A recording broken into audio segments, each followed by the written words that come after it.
Preço.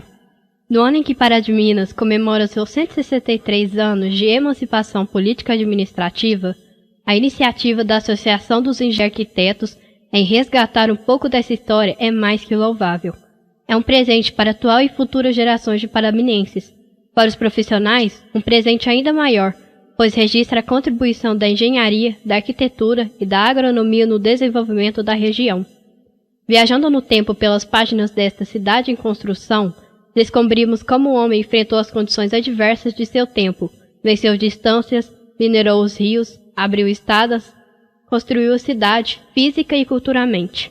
Penso nos antigos habitantes do Arraial do Patafufo e de toda a região, que tiveram o privilégio de desfrutar das águas caudalosas do rio Pará, antes de ele encontrar o Paraopeba para, juntos, nutrirem o São Francisco com sua água doce e generosa. Imagina a casa de ferragens de Amedeo Graci, um dos construtores de nossa cidade, movimentada com carroças à porta, sendo carregadas com materiais de construção. Lembro-me dos dourados pescados no rio Beirão Paciência, que até a minha adolescência tinha águas límpidas e viscosas. Ah, o sabor da manteiga Julita desmancha-se em nossa imaginação, às vezes interrompida pelo apito da fábrica de tecidos, chamando os operários para mais uma jornada. Na década de 50, Pará de Minas deu mostras que estava à frente de seu tempo, com a implementação de um plano diretor que orientou seu desenvolvimento econômico e urbanístico. Hoje, a realidade nos desafia a buscar um desenvolvimento sustentável, para que os recursos naturais sejam preservados para as gerações futuras. E isto não é responsabilidade só dos técnicos, mas também dos moradores, administradores, lideranças, juventude, enfim, de todos. Os dourados, piabas e traíras podem até não voltar ao Paciência, mas há muito a se recuperar e a preservar. O exemplo do passado nos mostra que podemos atingir esta meta, com planejamento, dedicação e corações abertos. Marcos Túlio de Melo. Vila do Pará, 1896. Prólogo. Quando o homem, no seu hábito de atravessar pequenos riachos, pisando em galhos caídos das árvores, foi desafiado pela natureza à necessidade de travessias maiores, previu que poderia derrubar um grande tronco, ateando fogo em sua base, para que caísse e formasse então uma ponte segura para o seu intento. O fogo é o símbolo do começo da civilização, e o tronco da árvore abatida o símbolo primário de sua engenharia, elementos que, manipulados instintivamente, provariam existir duas fontes de energia, o fogo e a gravidade. O fogo, anteriormente utilizado para aquecer, iluminar e para cozinhar, foi então aplicado como instrumento de trabalho. O tronco trouxe-lhe a facilidade de se deslocar para levá-los às conquistas das distâncias. Numa segunda experiência, procurando movimentar-se com mais liberdade, queimou um tronco internamente e inventou a canoa, para depois chegar à roda e ao eixo. Tal descoberta pelo homem, a intuição de utilizar os recursos naturais para construir o seu conforto e melhorar a sua vida no planeta. No Egito Antigo, encontraremos grandes obras como os canais de navegação, a irrigação do Vale do Nilo, o Templo de Amon e a Grande Pirâmide de Quéops, construída no século 27 a.C., que exigiu nada menos do que 100.000 trabalhadores durante 20 anos. Na Babilônia foram erigidas grandes represas, canais e arquedutos que teriam sido executados por volta do século 6 a.C. Trabalhos famosos de engenharia são a Via Ápia, 312 a.C., construída por a ordem do censor Appius Claudius Caesar, com sua estrada pavimentada em alabastro e elevada a 1,50 metros do solo, totalmente em linha reta. O Arqueduto Cláudia, iniciando por Calígula 36 a.C. e terminado por Cláudius 50 a.C., e o Pireu, porto de Atenas, cujas primeiras fortificações datam do tempo de Temístocles, 493 a.C. Para o exercício de memória, poderíamos resgatar as maravilhas do mundo antigo, legado dos primeiros engenheiros da humanidade que testemunham a habilidade, a pesquisa e consequente conhecimento das forças da natureza, que podem ser manipulados com sabedoria para promover a evolução do ser humano, cidadão do universo. A engenharia constituiu uma atividade tão antiga quanto a própria civilização, mas só há cerca de 2 séculos passou a ser levada em consideração, quando se verificou que tudo quanto o homem construía, instintivamente, era regido por leis matemáticas e científicas. O primeiro instituto dedicado ao ensino da engenharia, a École Nationale des Ponts et Chaussées, foi instalado em Paris, em 1747. Em 1818, fundou-se em Londres o Instituto de Engenheiros Civis, com a finalidade principal de defender e prestigiar o significado da profissão. 10 anos depois, o Instituto pleiteou uma carta régia e, para tanto, precisou adotar uma definição de engenharia civil, recaindo a escolha na de um dos fundadores da associação, o famoso especialista em estruturas de madeira Thomas Tregout. Engenharia é a arte de dirigir as grandes fontes de energia da natureza para o uso e a conveniência do homem, pelo aperfeiçoamento dos meios de produção e de transporte, tanto para o comércio interno quanto para o externo, aplicada às obras de estradas, pontes, aquedutos, canais, navegação fluvial, docas e armazéns para facilidade de intercâmbio.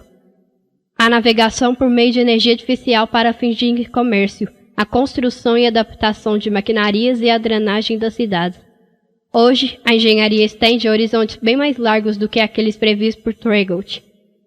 O engenheiro transformou-se do antigo politécnico de cultura geral em moderno especialista, graduando a sua posição desde o técnico até o cientista e ganhando uma série de outros nomes: geógrafo, geólogo de minas, agrimensor, agrônomo, urbanista de obras navais, higienista, construtor, industrial, sanitarista, eletricista, químico, economista, metalúrgico, mecânico, automobilista, astrônomo, calculista, aeronauta, conforme receba a graduação correspondente a um desses ramos do conhecimento e da respectiva técnica.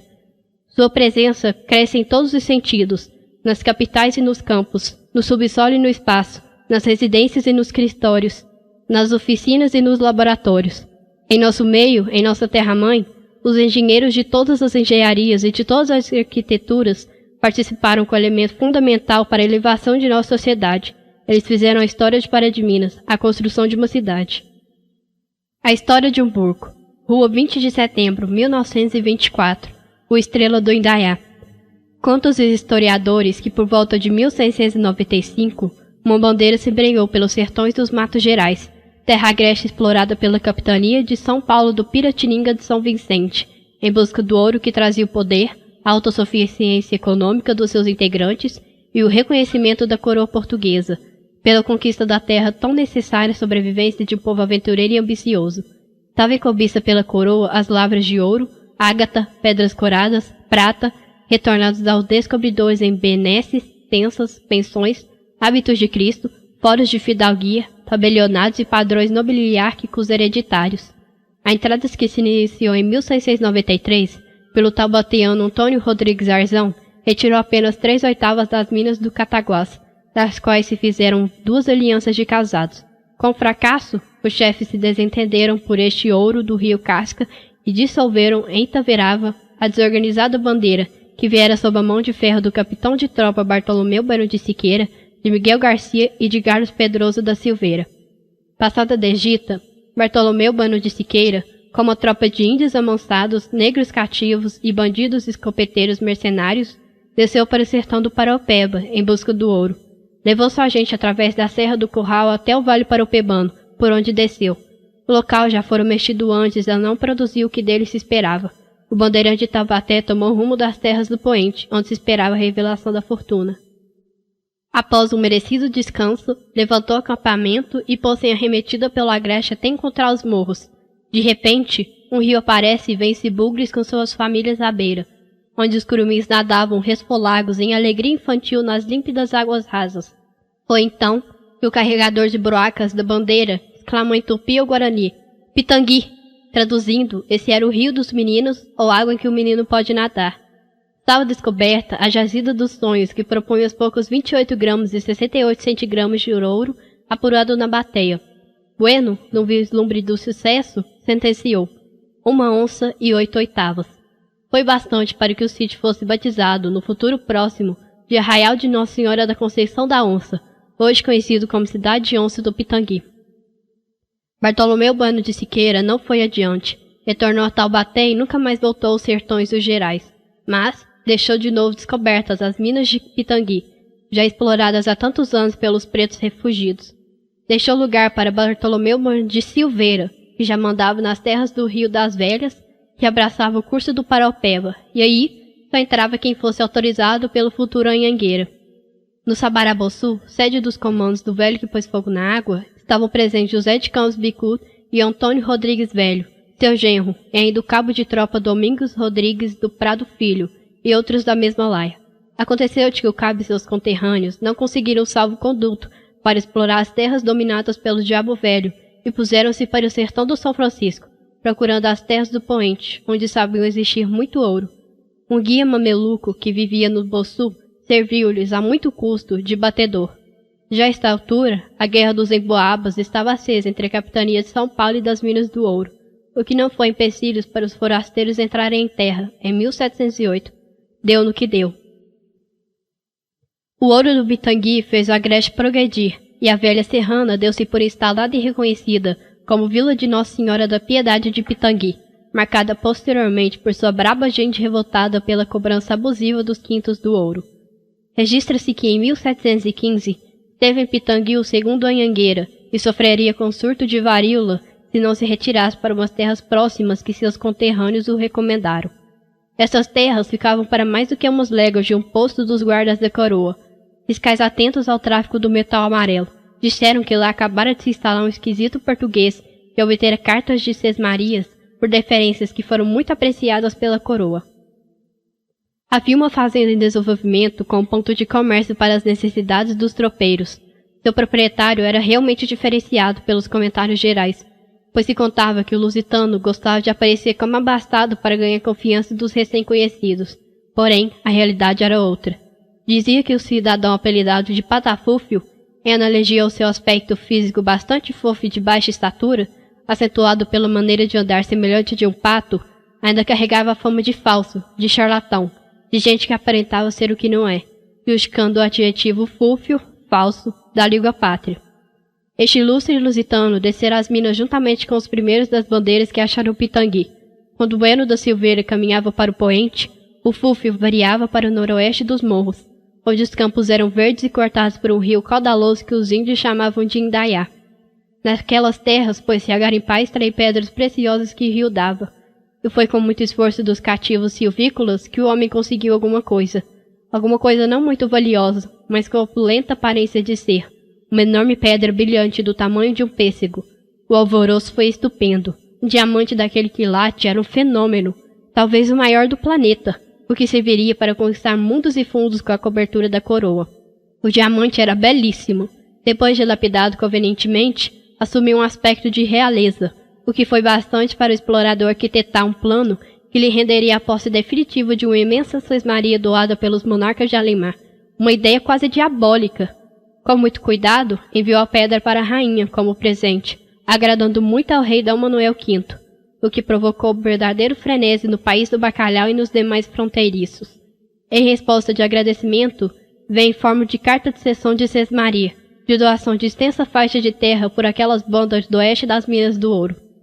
Foi por isso mesmo que o Homem-Pato veio parar no sítio refrescante marcado pelo rio Paciência, onde estabeleceu um comércio e administrou uma grande fazenda.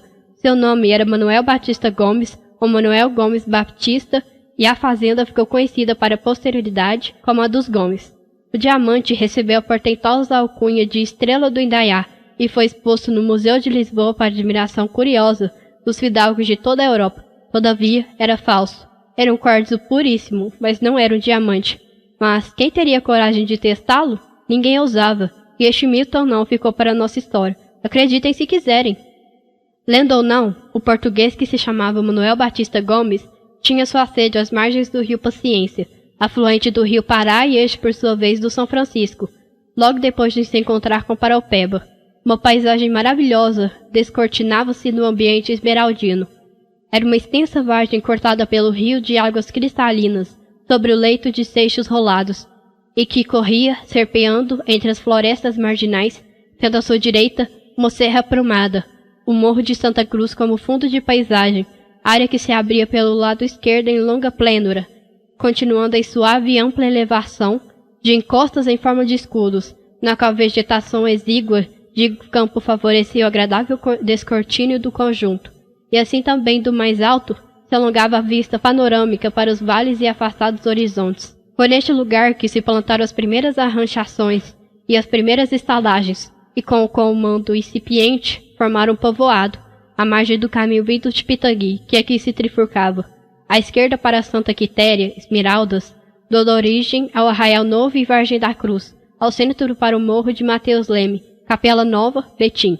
Sabaraboçu, atravessando o Morro do Neto, a Zambeque e mais adiante a Mata do Cego, e à direita, pela Tabatinga ou costeando a subida, pelo Alto do Cruzeiro, dirigindo-se para a Porteira do Campo, Lagoinha, Vale do São João e do Rio para acima, para Santana, Itaúna e São Gonçalo e vários outros destinos de oeste, próximos ou longínquos. Texto de Dr. Teopilo de Almeida em História Antiga de Pará de Minas, de 1700 a 1859. Portanto, o sítio formado na Mata do Cego, depois do Ozambeque e Arraial Novo, ficou conhecido como Gomes ou os Gomes, uma alusão ao português fundador. Os primeiros grupos de famílias. Pelos nomes das localidades, Cardosos, Almeidas, Paivas, Meireles, pertencentes ao atual município de Pará de Minas, e pelas denominações de várias propriedades rurais, podemos distinguir quais seriam os primeiros moradores do que veio a ser o Arraial do Patafofo, fundado e reconhecido em documentos que remontam cerca de 280 a 300 anos. Em 1718, já se conheciam os guardas, posto avançado da coroa que regulava a fiscalização do tráfico do ouro de Pitangui, localidade que abrigava um pelotão da Força Armada do Rei, funcionários de pesagem, cobradores de impostos e as famílias destes. Lá se erigiu uma capela, ao mesmo tempo em que se instalava uma fazenda, a Fazenda dos Guardas, concedida em carta de Sesmaria a Diogo da Costa Fonseca, morador da velha Serrana ao Pitangui, em 1718, para suster a pequena população. Desta época, já se registrava comércio, efetuado com arraial próximo a 6 léguas, que era senão outro do Patafofo, já substantivada em linguajar popular. A Fazenda dos Guardas, junto com a da Mata do Cego e depois com o surgimento da Fazenda da Cachoeira, formam o primeiro núcleo da civilização da região do Rio Pará e adjacências, trazendo gente portuguesa, espanhola e mestiça dos principais pontos de partida de São Paulo e de São Sebastião do Rio de Janeiro, ou dos mais próximos como Pitangui, Vila Rica e Vila do Carmo. As primeiras fazendas são as da Passagem, Ribeirão do Ouro, Joatuba Candoga, Natividade ao Guarda-Mor de Francisco Sales de Almeida, Boa Vista, Gameleira, Moreiras, Machadão, Pau Grande, Tavares, Lagoa, Olhos d'Água, Zambeque, Bom Sucesso, Antunes, Meireles, Vargem do Engenho, Ceará, Tristão, Limas, Garcia, Restinga, Costas, Retiro, Capão Grosso, Reimão, Parição, de cima e de baixo, Paciência e outras. Portanto, além das famílias que emprestavam os nomes às fazendas, vieram outras para o comércio, indústrias, serviços, assistência, ensino e demais atividades e que poderão ser reconhecidas como os Esteves e Teixeiros, os Leles e Bragas e Morais, os Pinto e Coelhos, os Melos e Pereiras, os Duartes, os Moreiras, os Santos, os Vales, Alves e Diniz, os Araújos e Lopes e Cansados, os Ferreiras e Penas, os Oliveiras e Gonçalves, os Paivas e Silveiras, os Almeida Vasconcelos e Almeida Vila Nova, os Cruz, os Moura e os Faria, Batista Esteves Viegas, os Leite Praça, os Rodrigues, Mendonças e Marinhas, os Queiroz e Evangelistas, Mourão e Freitas, os Correias, os Mirandas e Machados, os Campos e Abreus e Silvas, os Ribeiros e dos Valadares, os Capanema e os Xavier, os Fonseca, os Menezes, os Vilaças, os Varelas, os Mendes e Guimarães, os Praxedes, os Orsínios, os Marques, os Salles e Lages, os Coutinhos e outras mais recentes. O Arraial do Patafofo.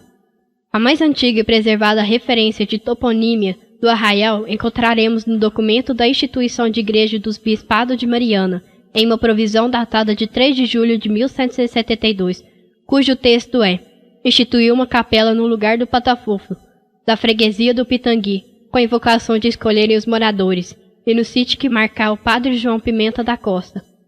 Embora se desconfie ser lenda a origem do nome Patafufo em relação ao ilustre comerciante português, fundador do lugar, não se tem dúvidas quanto ao nome próprio do homem que assina vários documentos, juntamente com outros poceiros moradores da localidade, no empenho que se fez para a construção da antiga capela. Em 1800, visita de passagem o Patafufo o Dr. José Vieira Couto e documenta tal fato nas Memórias sobre Minas da Capitânia, encontradas na Biblioteca Nacional. O mesmo ocorre em Carta Geográfica da Capitania de Minas Gerais de 1804, original preservado no Estado-Maior do Exército. O espaço entre o primeiro registro oficial em 1772 e o de 800 é obscuro para a história, entretanto, não é para os relatos e pesquisas apócrifas, as quais se tornam à luz pelo novo interesse que se apresenta na atualidade.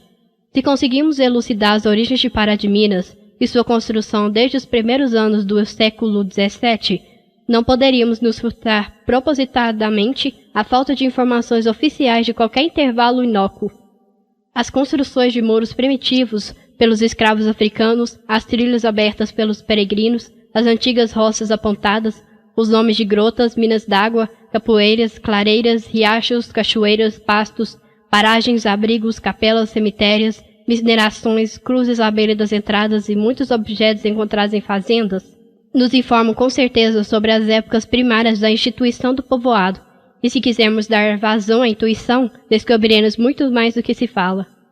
Enriquecemos a informação com as referências do Barão von Leschewitz, pesquisador e colaborador para a Geologia e Mineralogia do Brasil, que em sua obra Pluto Brasiliensis e Contribuição para a Geognóstica, 1818, revela em texto e no novo mapa da Capitania de Minas Gerais, 1821, número 77711, a da Mapoteca do Itamaraty, a existência do nome primário de Pará de Minas, quando realizou viagem e transpôs o Rio dos Guardas na proximidade do grande arraial do Patafufo. A data de 6 de fevereiro de 1715 é o marco inicial histórico do reconhecimento do distrito do Patafufo, que fazia parte da então criada Vila de Nossa Senhora da Piedade Pitangui, juntamente com todos os agrupamentos e povoações da região. Ato reconhecido pela Carta Régia de D. João V e instituído pelo primeiro governador da Capitania de Minas Gerais, criada em 9 de novembro de 1709, Antônio de Albuquerque Coelho de Carvalho. Da primeira capela no lugar do Patafúfio, em 1772, até a elevação de paróquia de Nossa Senhora da Piedade do Patafufo, em 8 de abril de 1846, desenvolveu-se em muito a vida no arraial, que tinha em sua freguesia as capelas de Santo Antônio de São João Acima, Igaratinga e do Piqui. O primeiro vigário colado foi o padre Paulino Alves da Fé, apresentado pela Carpa Imperial de 18 de janeiro de 1848.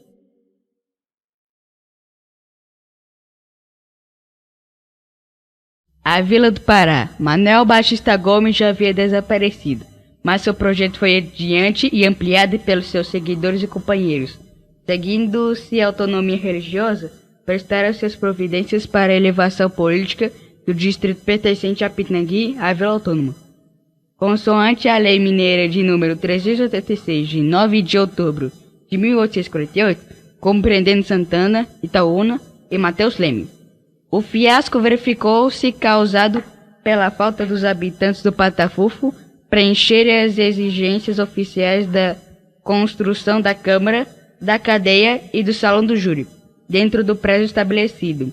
A Vila do Patafufo foi suprimida pelo artigo 13 da Lei nº 472, de 31 de maio de 1850.